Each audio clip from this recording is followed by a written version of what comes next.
everyone, and welcome back to English Learning Channel, where learning English is easy and fun. I'm Hanya, and I am so pumped for today. Hi, Hanya, and a massive, sunshine-filled hello to our incredible learning family. I'm Kamyar, and wow, I am bursting with energy today. I had the best coffee, the birds are singing, and we have a fantastic topic. We really do, Kamyar, because today we're diving deep into the heart of conversation. We're talking about the words we need every single day for the feelings we all feel.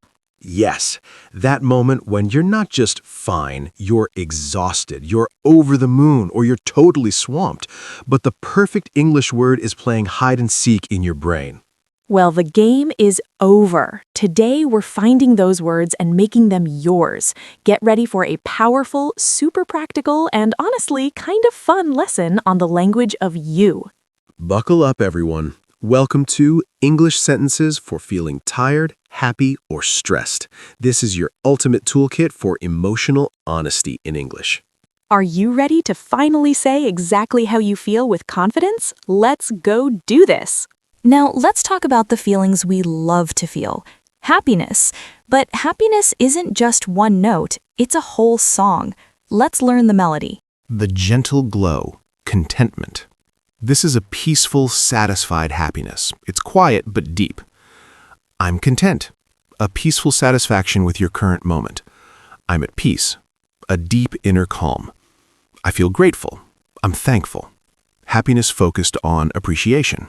The bright spark, cheerful and happy. This is the classic upbeat feeling.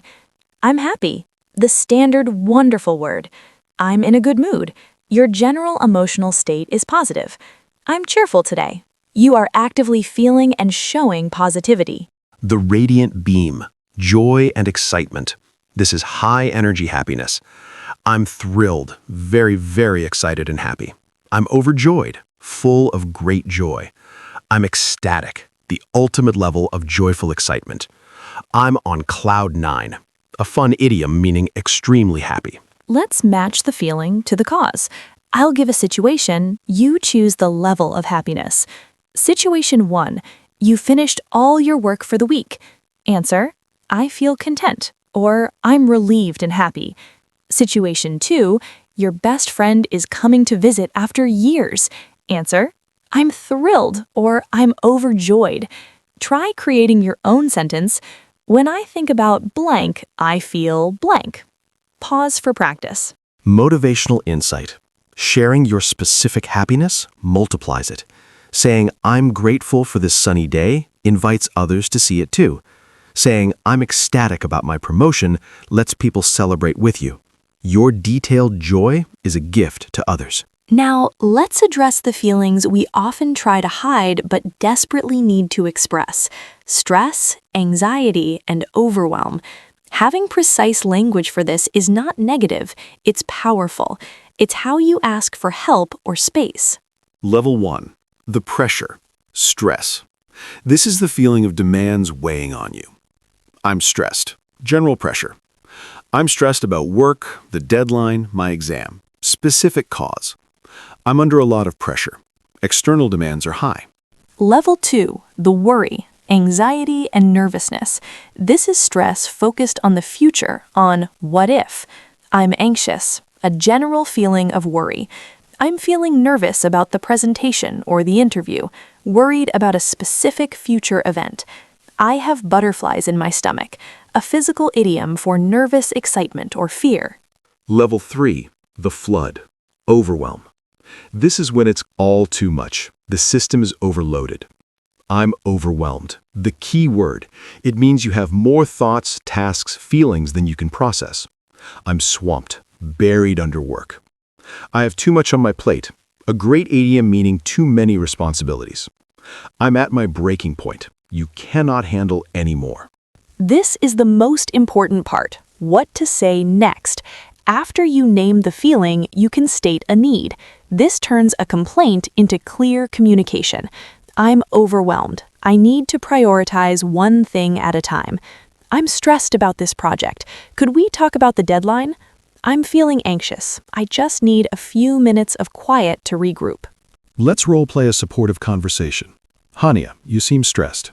You seem a bit quiet. Is everything okay? To be honest, I'm feeling a bit overwhelmed. There are a lot of deadlines this week. I understand that. It's a lot. What do you need? Maybe just to talk through my task list for 5 minutes, that would help me feel less swamped. Of course. Let's do it now. Now, let's create your personal feeling and need formula. This is a simple 2-part sentence you can use in any situation. The formula is, I feel emotion word because of brief reason. Right now, I need a small actionable need. Let's build some examples. Tired example. I feel drained because of that long meeting. Right now, I need a quick walk outside. Happy example. I feel really grateful because you helped me. Right now, I need to give you a proper thank you. Stressed example. I feel anxious about the feedback. Right now, I need some reassurance that I'm on the right track. This formula is powerful because it stops emotions from being vague storms inside you. It turns them into clear weather reports with a forecast. You are taking control. Your turn. Think of a current mild feeling. Construct your feeling and need sentence. It can be simple. I feel a little tired because I stayed up late. Right now, I need a glass of water. The practice is what matters. To make this new language a habit, here is your 7-day emotional vocabulary challenge. Day 1. The observer. 3 times today, pause and name your feeling with one specific word. Any content, drained, stressed. Day 2. The because day. For one feeling, add the because. I feel cheerful because the sun is out. Day 3. The need day. Practice the feeling and need formula once in your journal. Day 4. The listener. Ask one person, how are you really feeling today? Just listen. Day 5. The upgrade. Replace a general word, bad, good, with a specific one, overwhelmed, grateful, in your internal monologue. Day 6. The shadow. Shadow one of our role plays, focusing on the emotion in the voice. Day 7. The share.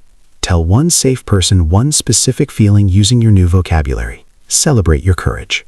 This challenge builds emotional fluency. Just like language fluency, it takes practice, but it makes all your relationships, with yourself and others, richer and clearer. Look at the distance you've traveled in this lesson. You came with a handful of words for complex emotions. You now have a detailed map for your inner world. Words for weary contentment, joyful excitement, and heavy overwhelm. Remember this, your feelings are not problems to be fixed. They are valid data about your experience. They are information. Stressed means my load is too heavy. Overjoyed means this matters deeply to me. Your new vocabulary lets you read that data clearly. Using these words is an act of strength, not weakness. It is the strength of self-awareness and the courage to be seen. It allows for true connection because we connect heart to heart, not just mind to mind. You are now equipped. You can articulate your exhaustion, share your unique joy, and communicate your stress in a way that can lead to support. This is one of the most powerful uses of language you will ever learn. If this journey into emotional English resonated with you, please like this video. It tells us that learning the language of the heart is as important as learning the language of grammar. Subscribe to English Learning Channel and click the bell. Let's continue learning English for the whole human experience. Thoughts, actions, and feelings. Comment below and practice your feeling and need formula. Write, today I feel blank because blank. Right now I need blank. We will read your words and hold space for your honesty. Thank you for your vulnerability and courage. Your emotional world is important. Keep naming it in English and in every language of your heart. Goodbye for now.